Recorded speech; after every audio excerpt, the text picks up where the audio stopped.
औज़ुबिल्लाहि मिनश्शैतानिर्रजीम बिस्मिल्लाहिर्रहमानिर्रहीम। अल्लाह सुब्हान ताला के नाम से जो रहमान और रहीम है। सूरह बकरा आयत नंबर 66। फ़जअल्नाहा नकालल्लमा बैना यदैहा व मा खल्फ़हा व मौइज़ातल लिलमुत्तक़ीन। बस हमने सज़ा को इस ज़माने के लोगों और बाद के आने वालों के लिए इबरत बना दिया और परहेज़गारों के लिए नसीहत। गुज़श्ता आयत में अल्लाह सुब्हान ताला ने बताया कि नाफरमान कौम बंदा बना दी गई, और अब फरमाया ये वाक़या महज़ किस्सा नहीं बल्कि नकाल है, यानी एक इबरत अंगेज़ मिसाल। अल्लाह की किताब में किस्से सिर्फ़ कहानियाँ नहीं, वो कवानीन फ़ितरत की तफ़हीम है।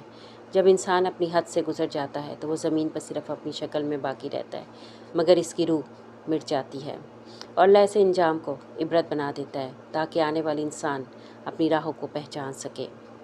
यह आयत हमें बताती है कि अल्लाह की दी हुई नसीहतें वक्त से आज़ाद होती हैं। एक वक्त में बंदर बनने वाले और दूसरे वक्त में दिलों के अंधे बन सकते हैं। नाफरमानी के अंदाज बदल जाते हैं, मगर अंजाम का रंग वही होता है, ज़िल्लत, महरूमी और खोई हुई फितरत। सोचने की बात यह है, क्या हमारे अमाल में कोई ऐसी रविश है जो आने वालों के लिए इबरत बन सकती हो, या हम उनमें से हैं जो दूसरों के अंजाम से सबक सीख लेते हैं। अल्लाह सुब्हान ताला फरमाता है, ये नसीहत है लिल मुत्तकीन, यानी उनके लिए जो अपने दिल को बचाना चाहते हैं।